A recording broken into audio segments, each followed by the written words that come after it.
Open your calendar for a moment. Meetings, deadlines, tasks, appointments, every hour filled with something important. At first glance, that looks like productivity. A structured schedule usually signals discipline, responsibility, and progress. But if a full calendar truly meant control, why do so many people still feel like they're constantly catching up? Why does a day packed with activity often leave you feeling like nothing meaningful actually moved forward? This is where the calendar control trap begins. From early on, we're taught to organize our time tightly. Every hour should be accounted for. Every commitment should be scheduled. The more efficiently we manage our time, the more successful we are supposed to become. Busyness becomes the signal of progress. But what if the culture of constant scheduling isn't designed to give you freedom? What if it quietly directs your wealth, energy, and time toward priorities that aren't truly yours? Look at how this pattern forms. Education introduces you to structured timelines and deadlines. You learn to complete tasks according to a system that already exists. Employment places those timelines inside organizations and roles. Your schedule begins revolving around responsibilities defined by the workplace. Then the calendar culture expands the structure even further. Meetings, commitments, reminders, and obligations begin occupying every available space in your day. Your life becomes organized around a schedule that is constantly moving. On the surface, this looks efficient, responsible, productive. But look a little closer. Your calendar might be full, yet your sense of direction feels limited. Your day becomes a sequence of obligations rather than a structure you intentionally designed. Your energy moves from one task to the next with little room for deep work or meaningful creation. Eventually, something subtle becomes noticeable. You're constantly busy, yet real progress feels slow. You're completing tasks, but not necessarily shaping outcomes. You're moving quickly, but not always in a direction that matters. That is the calendar control trap. It convinces you that activity equals productivity while quietly structuring your life around external demands. The schedule appears organized, but your wealth, energy, and time may not actually be aligned with your real priorities. Now, to be clear, planning itself isn't the problem. Structure can be extremely valuable.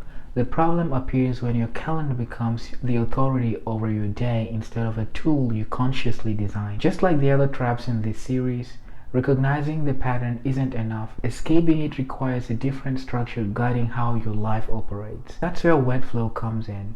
Wet stands for wealth, energy, and time. And wet flow describes how those three forces move through your life. Inside the calendar control trap, that flow usually becomes reactive. The wealth moves toward tasks that generate activity but not necessarily long-term value. Your energy gets consumed by constant transitions between meetings, responsibilities, and obligations. Your time becomes organized around schedules and priorities that you didn't fully design. You may feel productive, but the direction of your life is still externally structured. The goal isn't to eliminate scheduling. The goal is to reclaim authority over how your wealth, energy, and time are directed. Within this framework, wealth represents your ability to create value that compounds over time. Energy is the capacity that fuels thinking, creativity, and action. Time is a container in which both operate. When these three elements are aligned intentionally, your calendar becomes a strategic tool instead of a list of obligations. To rebuild that alignment, I use the BBA model. BBA stands for brain, body, and asset. Let's begin with the brain. Under calendar control, most people use their thinking reactively. A meeting begins, a deadline approaches, a task appears. The brain simply responds to whatever the schedule demands. Reclaiming the brain means stepping back and examining the structure of your day. Which activities truly move your life forward? Where does your effort produce meaningful results? Which commitments should be reduced, reorganized, or removed entirely? Instead of reacting to the schedule, your brain begins designing it. Then there's the body. Constant task switching and continuous obligations slowly drain your energy.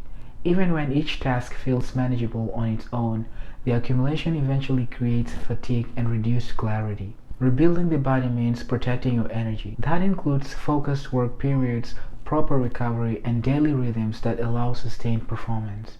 Because without energy, independence becomes impossible. And finally, the asset. Calendar control often suggests that the schedule itself is the asset. that if every hour is planned, success will follow. But the real asset is something deeper. It's awareness.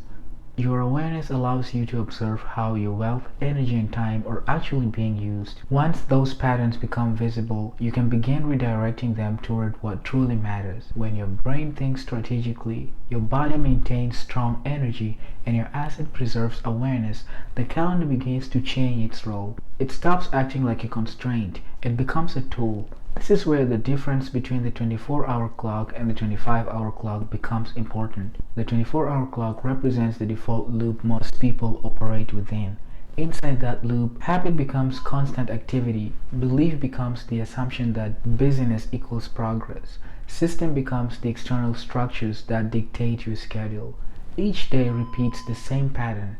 Over time, your life becomes synchronized with priorities that may not truly belong to you. The 25-hour clock interrupts that cycle.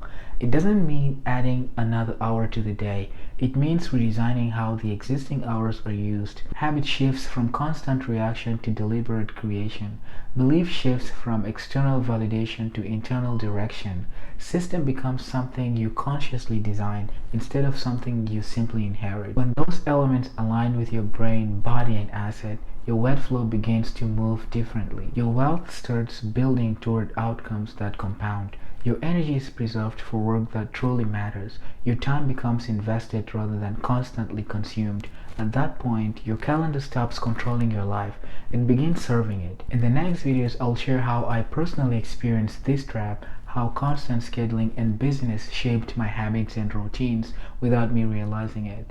And I'll show you how I keep my 25-hour clock moving by aligning my habits, beliefs, and systems with my brain, body, and asset.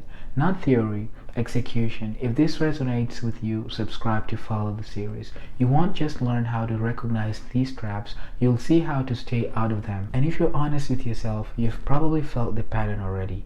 The endless schedule, the constant obligations, the feeling of being busy all the time but somehow never ahead.